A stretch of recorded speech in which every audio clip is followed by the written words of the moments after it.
400 ఏళ్ల చరిత్ర కలిగినటువంటి బావాజీ మఠం భూములు ఈరోజు ఆమ్దాల వలస వేదికగా ఇరు పార్టీలకి రచ్చగా మారింది. సుమారు 1000 ఎకరాలు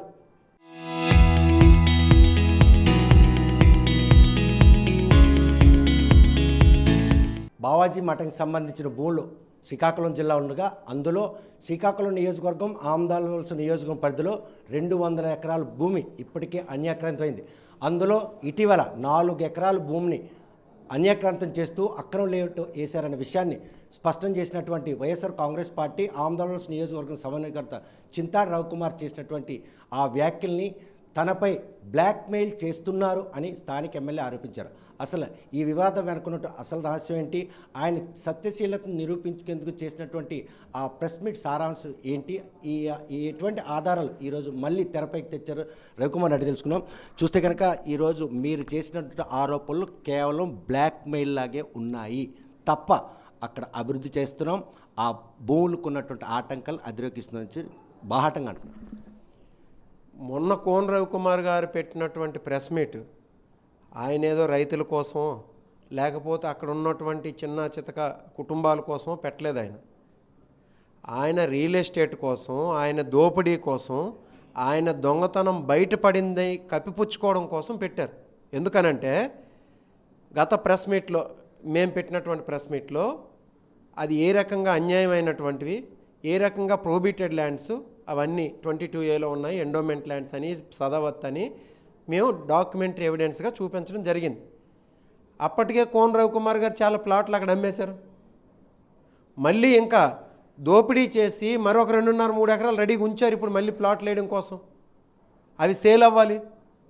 ఈ అమ్మేసిన వాళ్ళు ఏంటంటే ఇవి ప్రోహిబిటెడ్ ల్యాండ్స్ అంట, మాకు మీరు మోసం చేసి అమ్మారు, మాకు ఆ డబ్బులు తిరిగి ఇచ్చేయండి అని చెప్పేసి ఆయన మీద ఒత్తిడి చేస్తే 4 రియల్ ఎస్టేట్ బ్రోకర్లని, ఆ సదావతికి సంబంధించినటువంటి ఎవరైతే బావాజీకి సంబంధించినటువంటి ఏదో వారసుడు అంటున్నారు అతను అసలైన వారసుడో కాదో వాళ్ళకు కూడా మధ్యన కాన్ఫ్లిక్ట్ ఉంది. వారసత్వం అనేది పుట్టుక ద్వారా కాదు, అక్కడ జరిపించినటువంటి సదావతి ద్వారా వచ్చినటువంటి ఉత్తరాధికారి వారసత్వం, అది వాళ్ళకి డిస్ప్యూట్ ఉంది. అది పెట్టింది కూడా ఈ కోన రవికుమారే. వాళ్ళ మధ్యన వాళ్ళు ఒక 4 కూర్చుని ఎవరికైతే ఈయన మోసం చేసి అమ్మాడో వాళ్ళ నమ్మబలికే ప్రయత్నమే తప్పించి దీన్ని ఏదో పొలిటికల్గా ఆయన కౌంటర్ చేద్దామని కాదు. ఆయన అక్రమార్జన కోసం, ఆయన అక్రమ సంపాదన కోసం ఎంతకైనా దిగజారుతాడు అనడానికి మొన్న ఆయన పెట్టినటువంటి ప్రెస్ మీటే నిదర్శనం. మీరు ఏ ఆరోపణలు చేశారో ఆరోపణలకు అన్నిటిని కూడా ఆయన కూడా డాక్యుమెంట్ ఎవిడెన్స్ చూపించారు. జిల్లా కోర్టు నుండి సుప్రీంకోర్టు వరకు కూడాను ఈరోజు అవి ప్రభుత్వ భూములు కావు, దేవాదాయ భూములు కావు, కేవలం బావాజీ మఠానికి సంబంధించినవని చెప్పి స్పెసిఫికేట్ చేశారు. అక్కడ రైతులు అన్యాయం అవుతున్నారు, రైతుల పక్షం నిలబెట్టడం, అక్కడ ఆవాసం ఉన్న వాళ్ళకి మౌలిక సదుపాయాలు కల్పించడానికే తాను చేస్తున్నట్టు ప్రయత్నం తప్ప తనకి ఇందులో ఎటువంటి ప్రమేయం లేదని చెప్తున్నట్టు మాటల్లో ఎటువంటి ఆధారాలు ఈరోజు ఆయనకి సంబంధం ఉందని నిరూపిస్తుంది. ఆయన ఆధారాలు లేకపోతే రమ్మానండి. ఆయన ఇప్పుడు ఆర్మీ క్యాంటీన్ వెనుకున్నటువంటి రెండో బిట్టు మూడో బిట్టు అది ఎవరిదో చెప్పమానండి. వాటిలో వెళ్ళి మనం రేపు పాకేద్దామా? ఆయన ఏం అడగడా? ఆయన ఇప్పుడు కూర్చుని పెట్టినటువంటి 4 బ్రోకర్లు ఎవరు? ఆయనలు వాళ్ళకి సంబంధించిన వాళ్ళే కదా. మొన్న రీసెంట్గా ఇంకొక అతను ప్రెస్ మీట్ పెట్టి వచ్చిన అతను కూడా ఇప్పుడు ఆయనకి వెళ్ళి చెవిట్లో చెప్తున్నాడు. అక్కడ అక్కివరం, తోటవాడ, రాగోలు లేకపోతే గోపీనగర్ ఏరియాలో ఎవరికి వెళ్ళి అడిగినా ఈ లేఅవుట్ ఎవరిదేనంటే చెప్తారు. ఈ లేఅవుట్ ఎవరిదేనంటే కోన రవికుమార్దే అని చెప్పేసి పక్కాగా చెప్తారు. కానీ 5 ఏళ్ళుగా అక్కడ మౌలిక సదుపాయాలు నోచుకున్నటువంటి పరిస్థితుల నేపథ్యంలోనే ఈరోజు రహదారుల కోసం తను ప్రయత్నించాను ఏపించాను అంట. ఇక్కడ ఆవాసాలు ఉన్నాయి, రహదారులు వేసామని చెప్పి ఏవి ఆవాసాలు చూపించమనండి. ఈ నేసిన 3.5 ఎకరాల్లో ఆవాసాలు చూపించమనండి. అది లేఅవుట్. ఆ లేఅవుట్ కూడా అక్రమ లేఅవుట్, ప్రోహిబిటెడ్ ల్యాండ్లో వేసినటువంటి లేఅవుట్. 22A ఉన్నటువంటి భూములు అవి ప్రోహిబిటెడ్ ల్యాండ్స్. లేఅవుట్ వేస్తే ఏదైనా అప్రూవల్ పెట్టాలి కదా. సుడాక్ కానీ, ఉడాక్ కానీ, కంట్రీ అండ్ టౌన్ ప్లానింగ్ కానీ పెట్టింది ఏదైనా ఉందా? పెట్టడానికి ఎవరి పేరు మీద టైటిల్ ఉందా? ఈరోజు వరకు నువ్వు దానాలు చేశారు, రిజిస్ట్రేషన్స్ చేశారు, ఒక్క రిజిస్టర్డ్ డాక్యుమెంట్ చూపించు. ఒక్కటే చూపిస్తే నువ్వు దేనికంటే దానికి ఒప్పుకుంటాను. ఇంకా సుప్రీంకోర్టులో వేసాను నేను. సుప్రీంకోర్టులో ఒక ఇండివిజువల్ ల్యాండ్ అని, ప్రైవేట్ ల్యాండ్ అని చెప్పేసి ఇచ్చిందని అన్నారు. చూపించమని. సుప్రీంకోర్టులో వాళ్ళు వేసినటువంటి ఎఫిడవిట్ ఇది. అది ప్రైవేట్ ల్యాండ్సా? వాళ్ళు కొన్నారా? కోన రవికుమార్ గారు సాక్షి సంతకం పెట్టాడేమైనా? వాళ్ళు కొనలేదు, ఇవి ఔరంగజేబు ఇచ్చినటువంటి గ్రాంట్లు అని చెప్పేసి వాళ్ళే సుప్రీంకోర్టుకి వేసినటువంటి ఎఫిడవిట్ ఇది. పేరా చూడండి. The emperor Aurangzeb made certain grants to Mukuldas Bawaji, founder of the institution, Fakir Sadavati అని చెప్పేసాను. దేనికోసం ఇచ్చాడు అది? ఫుడ్ అండ్ షెల్టర్ కోసం, సదావతి జరిపించడం కోసం. సదావతి అని అంటే నిత్యం వృత్తి పోషణ, నిత్యం పోషణ జరిపేది, అంటే అన్నదానాలు జరిపే ఒక ఇన్స్టిట్యూషన్ అది. దానికోసం ఆ రోజు ఔరంగజేబు ఆ ముకుల్దాస్ బావాజీకి ఈ మఠానికి ఆ భూములు ఇచ్చాడు. అవి సొంత భూములా? కొన్నారా వాళ్ళు? నువ్వు లేనిపోని అబద్ధాలు చెప్పి మోసాలు చేస్తున్నావనంటే నేను అందుకే చెప్తున్నాను ఈ మాటలన్నీ కూడా. ఎందుకనంటే ఇప్పటి వరకు దోచేసిన డబ్బుల మీద వాళ్ళు మోసం చేసినటువంటి వ్యక్తులు మీకు వచ్చి అడగడంతో రేపు పొద్దున్న మళ్ళీ మోసం చేయాలని పూనుకున్నావు కాబట్టి ఈరోజు వచ్చి అబద్ధాలు చెప్తున్నావు. కానీ ఈ భూమి ఇప్పటికే 3 చేతులు మారింది. గతంలో కొన్నటువంటి రియాల్టర్కి కూడాను ఒక నెగోషియేషన్ చేసుకొని ఆయనకి సెటిల్ చేస్తామని ఆయన మీకు సంబంధించిన బంధువులు వీళ్ళకి ఆరోపణ చేసిన వాళ్ళు బ్లాక్మెయిల్ ఇద్దరు కూడా బంధువులు కాబట్టి నాపై ఇటువంటి తప్పుడు ఆరోపణలు చేస్తున్నారు. కళింగ క్యాస్ట్లో ఎవరు బంధువు కాదండి. మీరు క్యాస్ట్ బై కళింగ. ఒక 2 తరాలు వెనక్కి వెళ్ళండి, నేను 2 తరాలు వెనక్కి వెళ్తాను. మీకు నాకు ఎక్కడో దగ్గర బంధుత్వం ఉంటుంది కదా. దానికి దీనికి సంబంధం ఏంటి? నేను అడుగుతుంది ముందు నువ్వు చెప్పు. నువ్వు అక్కడ వేసే ల్యాండ్లో వేసే లేఅవుట్ అనేది ఇల్లీగలా కాదా? నువ్వు ఎన్ఆర్ఈజిఎస్ వర్కులతో చేయించింది లీగలా ఇల్లీగలా? రా, నువ్వు కోర్టుకు వచ్చి నువ్వు చెప్తున్నావని చెప్పు. కానీ ఇక్కడ కుటుంబాల నేపథ్యం ఆయన తెరపై తేవడం వెనక దాన్ని ఏ విధంగా తీసుకోవాలి? ఆయన చేసినటువంటి మోసాలను కప్పుపుచ్చుకునే ప్రయత్నం అండి ఇదంతా. నేను అడిగిన క్వశ్చన్ ఒకటి, ఆయన చెప్తుంది ఒకటి. సరే, నిజంగా మా పాత్ర ఇంకొకరి పాత్ర ఉందనుకోండి. 2019-24 మధ్యన అక్రమాలు జరిగాయని నువ్వు చెప్తున్నావు. నువ్వు ఇప్పుడు అధికారంలో ఉన్నావు, పియూసీ చైర్మన్గా అన్నావు, నీ క్యాబినెట్ హోదా అన్నావు, నీకు మొన్న నరసనపేటలో కింద కూర్చుని పెట్టేశారు. మరి ఏ హోదా నాకు తెలియదు. నీ హోదా అయితే నువ్వు ఒక విజిలెన్స్ ఎంక్వైరీ వేయించు, ఒక సిబిఐ ఎంక్వైరీ వేయించు, ఒక జ్యుడిషియల్ ఎంక్వైరీ వేయించు. నువ్వు సంతకం పెట్టు, కింద నేను సంతకం పెడతాను. నేను అందులో ఉంటే నేను జైలుకి పోతాను, నీ తాలూకాలు ఉంటే నీ కుటుంబ సభ్యులు ఉంటే వాళ్ళు జైలుకి పోతారు. నువ్వు దమ్మున్నడు అయితే ఒక ఎంక్వైరీ వేయించు. అంటే గత 5 ఏళ్ళలో అక్కడ లేఅవుట్ వేయడానికి వెళ్ళినటువంటి రియాల్టర్కి ఉన్నటువంటి ఆటంకాలను అధిరోహించడానికి కోన రవికుమార్ సహకరిస్తాడని ఆయన ఆశ్రయించారు. ఆయనకి ఆ వివాదాలను సద్దుమణిగించి ఈరోజు నేను దీంట్లోనే ఇచ్చేస్తానన్నారు. ఆ రియాల్టర్ గోడు వెనక ఉన్నటువంటి నెగోషియేషన్ బాహ్య ప్రపంచం తెలిసినట్టేనా? అది నాకు సంబంధం లేనిది, నాకు తెలియదండి. ఆయన ఏం చెప్పుకున్నాడు, ఆయన పడింది అది. కోన రవికుమార్ అనే వ్యక్తి ఎవరిని అడిగినా ఇప్పుడు అక్కడికి వెళ్తుంది కోన రవికుమార్ లేఅవుట్. అది సదావతి భూములు. కోన రవికుమార్ లేఅవుట్ ఏంటి? దానికి ప్రొహిబిటెడ్ ల్యాండ్ రిజిస్ట్రేషన్స్ అవ్వవు. 22A ఉంటే కోన రవికుమార్ లేఅవుట్ వేసేయడం ఏంటి? దానికి ఎన్ఆర్ఈజిఎస్ రోడ్లు వేసేయడం ఏంటి? అది నా బాధ. ఆ ల్యాండ్స్ అనే ప్రొటెక్ట్ అవ్వాలి. ల్యాండ్స్ తరతరాలు బట్టి ఎవరి దగ్గర ఉన్నాయి? రైతులకి ఆ బావాజీ మఠం వాళ్ళు ఇచ్చారు. ఒక 1000 ఎకరాలు ఉంటే 1000 ఎకరాలు వాళ్ళు సాగు చేయలేరు కదా, రైతులకి ఇచ్చారు. రైతుల ద్వారా మనం ఇప్పుడు కౌలుకి ఇచ్చి అంబారంకి ఇచ్చామంటారు చూడు, ఆ కౌలుకి ఇచ్చి దాని ద్వారా వచ్చేటువంటి ఆదాయం ద్వారా ఈ సదావతి పోషణ అనేది జరిపించేవాళ్ళు. అక్కడ కూడా బాధిత రైతులకు బాసటగా నిలుస్తాను. 22A నిషేధిత జాబితాలో ఉన్న కూడా తొలగించి వారికి న్యాయం చేస్తాను. అదొక వత్తాసు కూడా ఆయన పలుకు.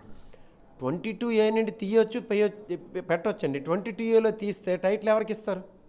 రేపు రిజిస్ట్రేషన్ జరగాలి.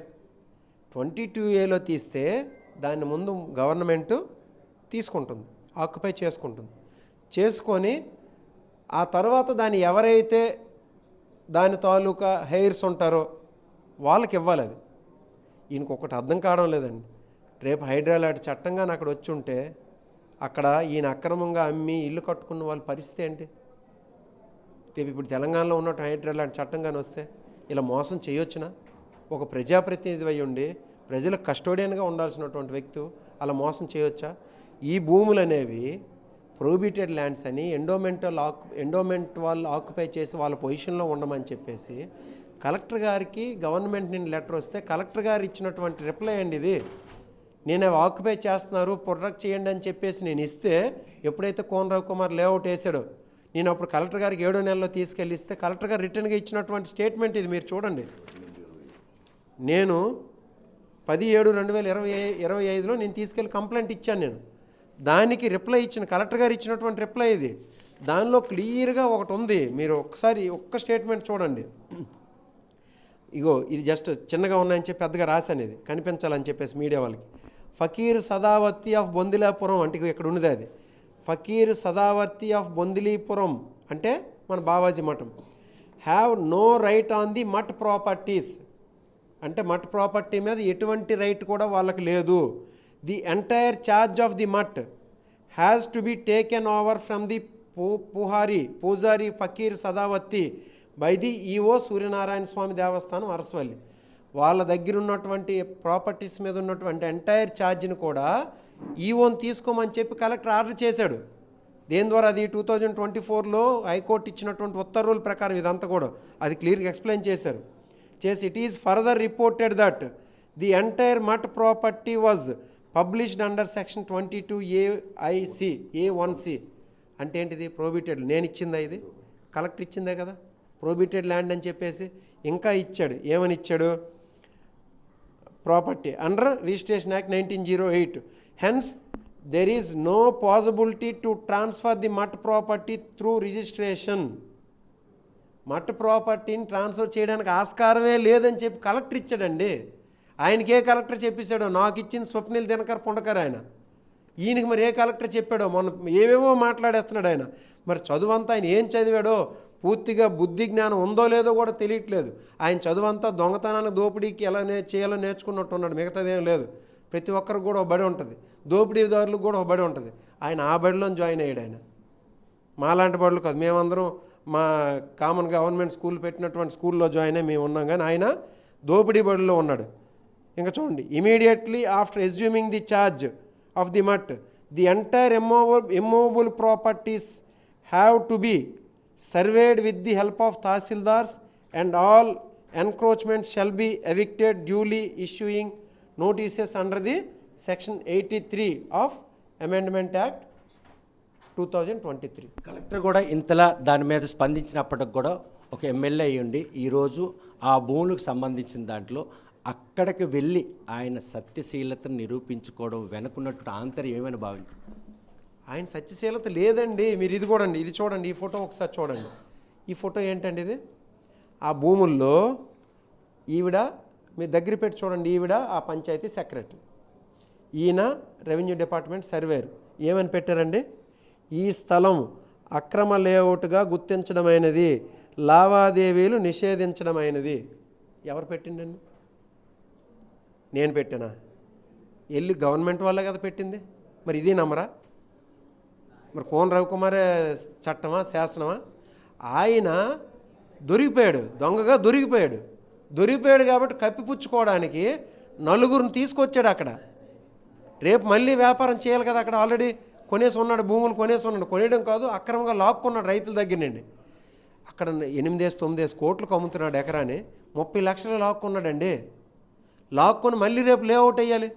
ఇప్పుడు ఈ లేఅవుట్లో ఆల్రెడీ కొనుక్కున్న వాళ్ళు వచ్చి మీద పడుతున్నారు. అందుకు ఇలాంటి అబద్ధ ప్రాలాపనలు పేలుతున్నాడు. రిజిస్ట్రేషన్ డాక్యుమెంట్ చూపించమని అంటారు. రీసెంట్గా లాస్ట్ టైం ఆరోపించినప్పుడు కూడా 52 మందికి మందసలో రిజిస్ట్రేషన్ చేశారు అన్నటువంటి ఆరోపణలు కూడా వెల్లువెత్తాయి. రిజిస్ట్రేషన్ ఎక్కడ చేశారు? 121 సర్వే నెంబర్లు చూపించండి. సర్వే నెంబర్ ఇది వేరేది, ఇక్కడేమో బౌండరీస్. సర్వే నెంబర్ ఎక్కడో సర్వే నెంబర్ వేసేసి బౌండరీస్ ఇక్కడ వేసి 10,000 5,000 లంచం ఇచ్చేసి ఇక్కడెక్కడ రిజిస్ట్రేషన్ చేయకుండా మందసోలు వెళ్ళి 51 రిజిస్ట్రేషన్ చేశారు. ఈ రోజుకి ఒక ఎలక్ట్రికల్ మీటర్ కావాలంటే శాంతినగర్ కాలనీ వెళ్ళి వాళ్ళ ఇల్లు చుట్టూ తిరిగి 50,000 రూపాయలు కప్పం కట్టి ఆయనకు బ్రతిమలాడుకొని ఎలక్ట్రికల్ మీటర్ పెట్టించుకోవాల్సిన పరిస్థితి. ఇప్పించింది వీళ్ళే. అక్కడ శ్రీకాకుళంలో ఉండేది, యాక్చువల్గా ఏరియా మొత్తం శ్రీకాకుళం సర్కిల్లో ఉండేది ఎలక్ట్రికల్ ఫీడర్ అంతా ఇప్పటికీ శ్రీకాకుళం ఫీడర్. అది శ్రీకాకుళం సర్కిల్లో ఉన్నదాన్ని వీళ్ళ కుటుంబ సభ్యులే మార్చింది ఆమదాల వలసలోకి.